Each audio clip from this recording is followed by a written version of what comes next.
할렐루야. 10월 27일 금요일 새벽 기도를 시작하겠습니다. 사도신경으로 우리의 신앙을 고백하시겠습니다.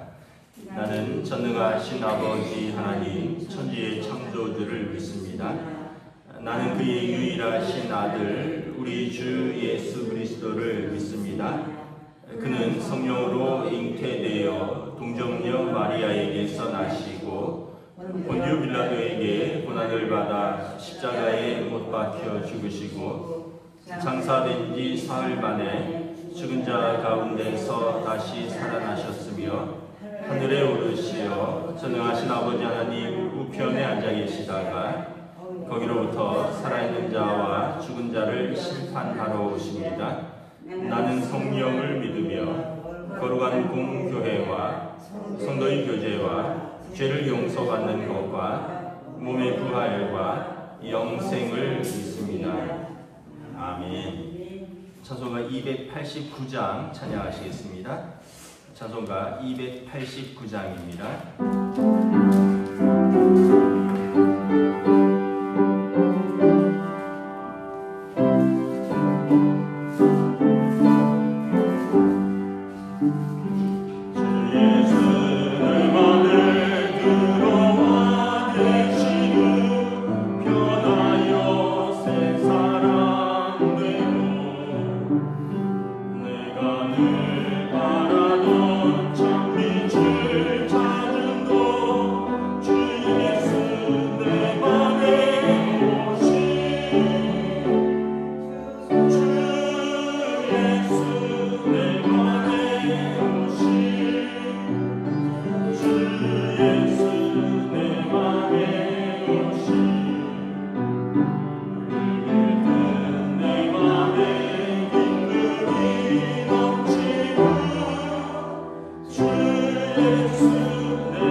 주신 하나님 말씀은 신약성경 에베소서 5장 15절에서 21절까지 말씀입니다.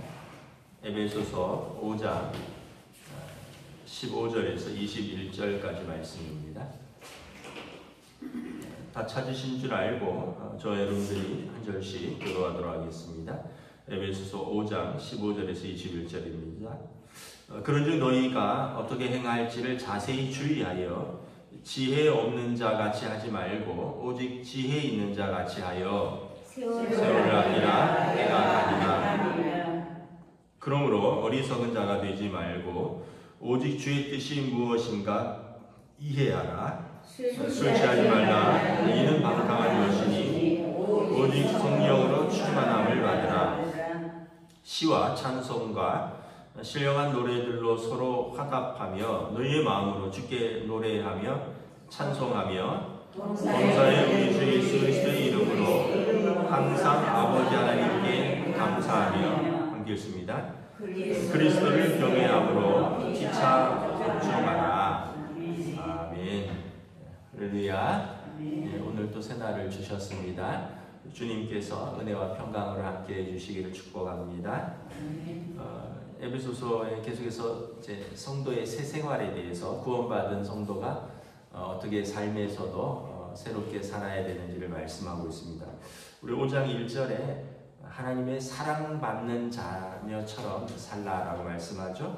그리고 너희는 하나님을 본받는 자가 되라. 그래서 우리가 하나님의 사랑받는 자녀는 아버지 하나님의 성품과 또 아버지 하나님의 뜻을 본받는 자가 되어야 된다는 거죠. 그래서 15절에 보면 그런즉 너희가 어떻게 행할지를 자세히 주의하여 지혜 없는 자 같이 하지 말고 오직 지혜 있는 자 같이 하라. 성경에서 지혜는 하나님입니다. 하나님. 그래서 하나님의 말씀. 그래서 하나님 말씀 없는 자 같이 살지 말고 하나님의 말씀을 마음에 새기고 살라라는 겁니다. 이것이 지혜 있는 자입니다. 그리고 이것이 하나님의 사랑받는 자녀의 삶이고 16절에 보면 세월을 아끼라 때가 악하니라. 이 세월을 아끼라는 의미에는 이런 말이 있습니다. 세월을 선용하라는 뜻입니다. 모든 기회를 최선의 어떤 시간들로 만들라라는 그런 의미가 있습니다. 그러니까 그냥 흘려보내지 말고 그 시간을 선용하라. 왜냐하면 때가 악하다. 이제 항상 성경은 마지막 때를 강조하고 있죠.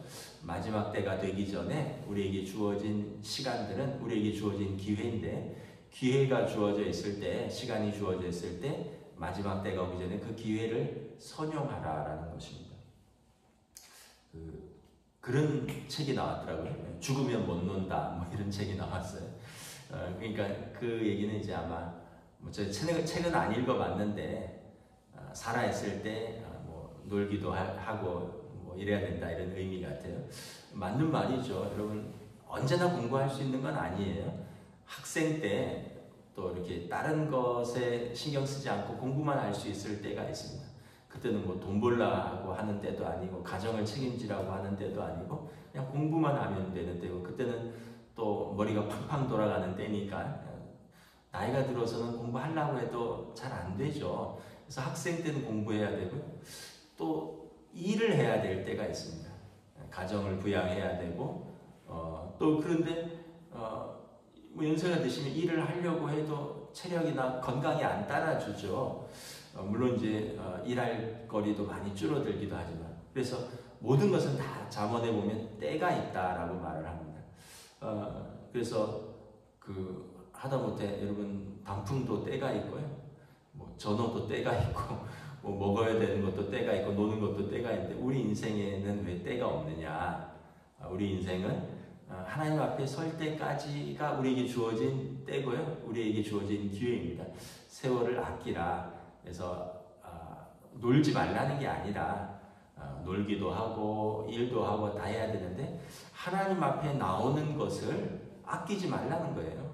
하나님 앞에서 예배 드리는 걸 너무 아끼지 말라는 거예요. 왜냐하면 하나님 앞에 설 때를 우리가 준비해야 되는 거죠. 아니 가정도 꾸려야 되고 놀기도 하시고 일도 하고 다 하되 하나님 앞에 서야 할 때는 마땅히 하나님 앞에 서라라는 것입니다. 그리고 우리의 모든 시간들을 하나님 앞에서 서는 것처럼 산다면 사실은 그게 최선의 세월을 아끼는 것이죠. 그래서 우리가 지혜 없는 자 같이 하지 말고 하나님을 경외하고 하나님의 말씀을 마음에 품고 하나님 앞에 설 때를 생각하면서 살라라는 거죠. 17절에 보면 그러므로 어리석은 자가 되지 말고 오직 주의 뜻이 무엇인가 이해하라. 그래서 주의 뜻이 하나님의 뜻을 우리가 이렇게 무엇인가 이해하라. 여러분 데살로니가서나 빌립보서에 보면 하나님의 뜻은 무엇입니까? 항상 기뻐하라, 쉬지 말고 기도하라, 범사에 감사하라. 이는 그리스도 예수 안에서 너희를 향하신 하나님의 뜻입니다. 감사하고요, 기뻐하고 그리고 기도하면서 하나님의 뜻이 무엇인가를 우리가 또 찾고 분별하고 그리고 그 안에서 감사하고 기뻐하면서 사는 삶이 되는 것이죠. 여러분 우리가 뭔가를 가까이 하면 다른 것은 멀어지게 되어 있습니다. 하나님을 가까이 하면 죄가 멀어지고요, 세상을 가까이 하면 하나님이 멀어집니다. 우리가 무엇을 가까이 하느냐가 굉장히 중요합니다. 그래서 우리가 그런 말이 있잖아요. 유유상종이라고, 친구를 보면 그 사람을 안다고, 어떤 친구를 사귀느냐라는 사람을 보면 그 사람을 안다고. 여러분 우리가 하나님을 경외하는 삶을 살면 우리는 점점 죄로부터 멀어지는 정결한 삶을 살고요, 세상을 그렇게 좋아하고 세상을 가까이 하는 삶, 그리고 그런 친구를 두면 하나님이 점점 멀어집니다. 그래서 우리가 왜 내가 요즘 믿음이 이런지 몰라 이런다면 내가 요즘 무엇을 가까이 하는지를 잘 생각을 해보시면 됩니다. 내 주변에 어떤 것들이 가까이 있는가. 그래서 18절에 보면 술 취하지 말라. 그럼 무엇을 합니까? 성령의 충만함을 받으라. 왜냐하면 술 취하지 말라는 방탕한 것이다. 그래서 여러분 술 취함을 이렇게 생각을 해보면 술 취함은 되게 밤에 일어납니다. 대낮부터 술 취하는 사람들은 많이 없죠. 대낮부터 술 취하면 알코올 중독이죠. 밤에 대부분 술 취하는데 밤은 어둠이죠. 우리는 어둠의 자녀가 아니라 빛의 자녀라 했고요.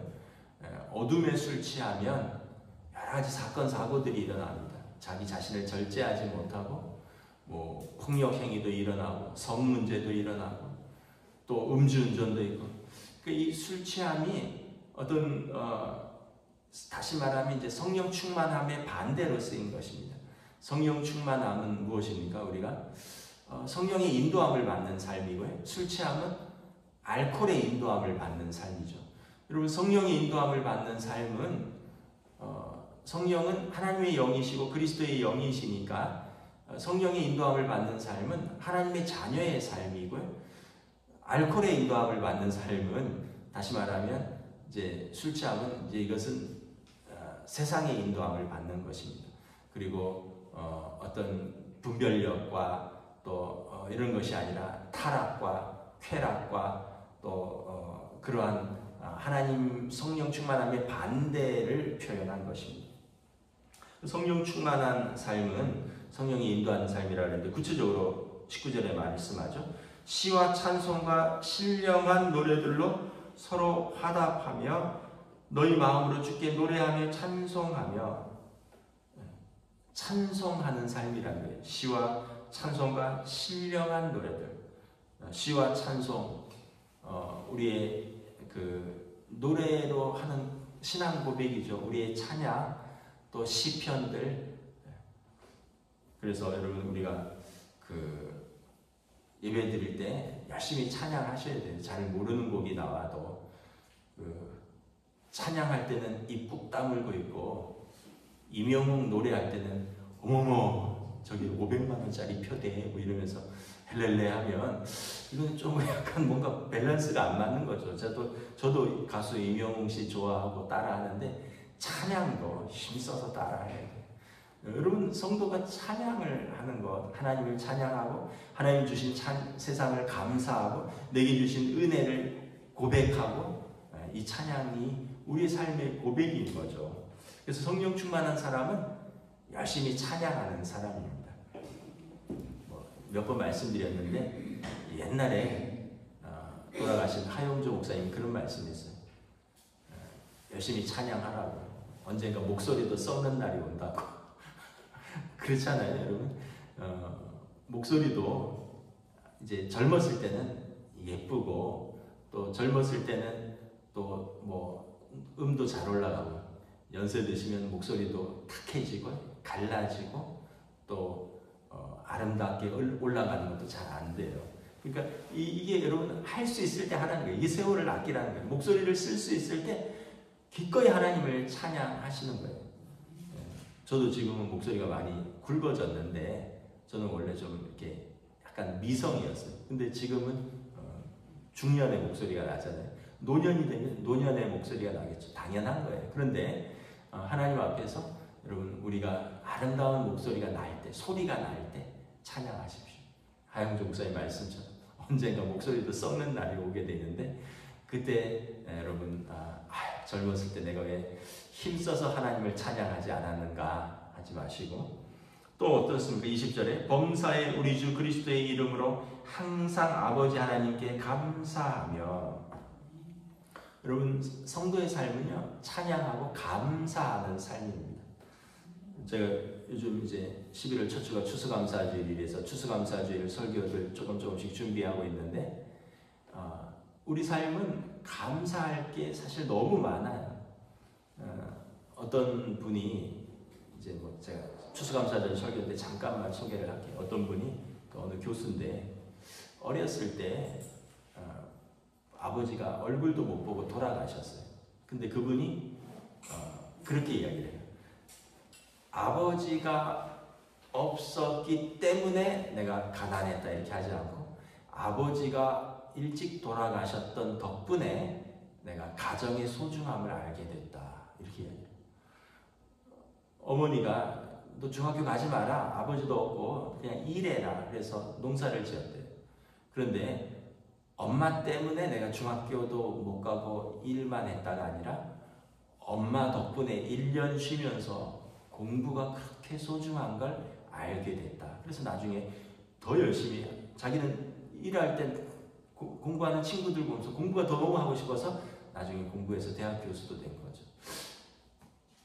가난 때문에 내가 삶에 우여곡절이 많았다. 그분은 이렇게 얘기하지 않고 가난 덕분에 더 성실히 일하는 법을 배웠다. 그러니까 여러분 우리가 이게 관점의 차이인 거예요. 어떤 사람은 내가 부모 때문에 상처가 많다. 부모 때문에 내가 제대로 돌봄을 받지 못했다. 근데 이분은 그런 부모 덕분에 가정의 소중함을 알게 되고 공부 못해서 내가 이렇게 망가졌다가 아니라 그런 시간들 때문에 덕분에 더 공부가 소중함을 알게 되고 하고 싶었고 가난 때문에 내 인생 고난이 너무 많았다가 아니라 가난 덕분에 내 인생 성실히 일하고 소중한 것을 얻게 되었다. 여러분 그분은 아마 예수 믿는 사람이 아닐까 이런 생각이 들어요. 여러분 때문에 하면 그렇다고 되는 게 없어요.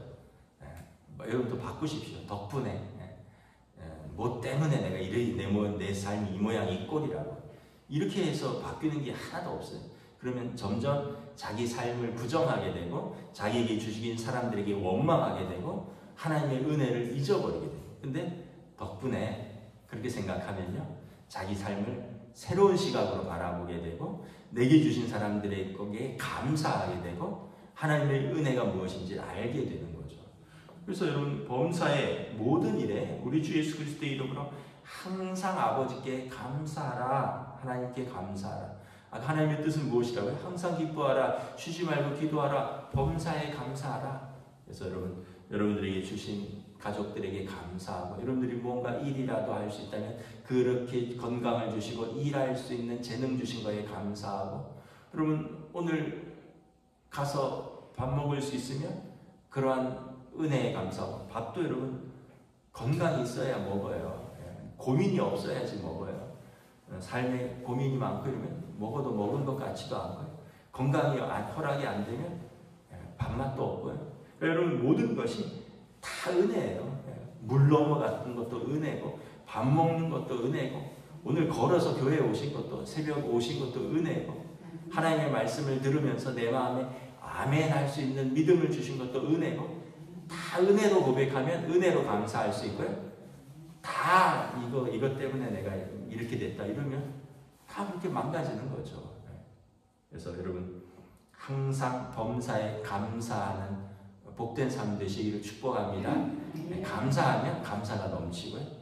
원망하면 원망거리가 넘치는 것이죠. 그리고 그리스도를 경외함으로 피차 복종하라. 그래서 먼저는요, 하나님의 말씀에 복종하는 사람들. 예수님께서 말씀하셨습니다. 나를 사랑하면 내 계명에 순종하라. 여러분, 우리가 먼저는 하나님께 순종하는 것입니다. 하나님의 말씀에 순종하는 것입니다. 여러분, 나 하나님 사랑해요. 나 하나님 예배해요. 이런데 하나님의 말씀에 날마다 불순종하면 이것은 어떻게 보면은 뭐 거짓말하거나 외식적인 신앙이죠. 잘 못 지키지만 힘써서 노력하는 거랑 아예 마음에 없이 그냥 흘려보내는 거랑은 다르죠. 여러분 아이들이 엄마 좋아, 아빠 좋아, 어렸을 때 막 그러잖아요. 그러면은 진짜 좋으면 좋은 걸 알게 돼요. 절절절절 따라다요. 애들 어렸을 때 보세요.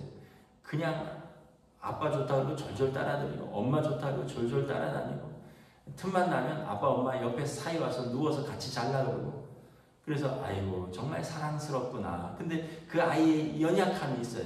그래서 뭐 해라 하는데 못하기도 하고 또 뭐 공부해라 하는데도 능력이 안 돼서 공부를 해도 또 잘 안 되는 경우도 있고 그런데 그 아이의 그 모든 존재 자체를 사랑하는 거죠. 그런데 이제 어느 순간 애들이 나 엄마 싫어 이럴 때가 있어요. 아빠 싫어 이럴 때가 있어요. 그리고는 말 무지하게 안 들을 때가 있어요. 그러면은 진짜 부모도 시험에 드는 거죠. 그러니까 하나님은 우리의 연약함을 아셔요. 예수님께서도 하늘에 있는 우리 대제사장 히브리서 4장에 보면 우리 연약함을 공감하지 못하실 분이 아니다. 왜냐하면 우리 연약함을 다 체휼하셨다, 경험하셨다는 거예요. 그래서 우리가 시험 당하는 것도 알고 유혹 당하는 것도 알고 그런데 하나님 사랑하셔서 그래도 어찌됐든 분투하는 믿음의 싸움을 싸우는 삶을 귀히 보신다는 거예요. 그래서 때를 따라 돕는 은혜를 얻기 위하여 긍휼을 얻기 위하여 은혜의 보좌 앞으로 나오면 우리 대제사장님 되신 예수님이 도우신다는 거예요. 그런데 여러분 난 내 힘으로 살 수 있어. 뭐 하나님을 믿으라고 내 돈을 믿어라, 내 주먹을 믿어라 이런 사람들은 하나님의 은혜에 가까이 갈 수 없는 거죠. 그러니까 우리가 죄도 있고 허물도 있고 연약함이 있지만 하나님께 매어 달리는 그런 삶은 어린아이와 같은 삶이에요. 어린아이와 같이 아니하면 천국에 갈 수 없다. 하나님께 매어 달리는 삶, 포도나무에 가지가 이렇게 붙어있는 삶. 그럴 때 여러분 이것이 하나님 앞에서 순종하는 삶입니다.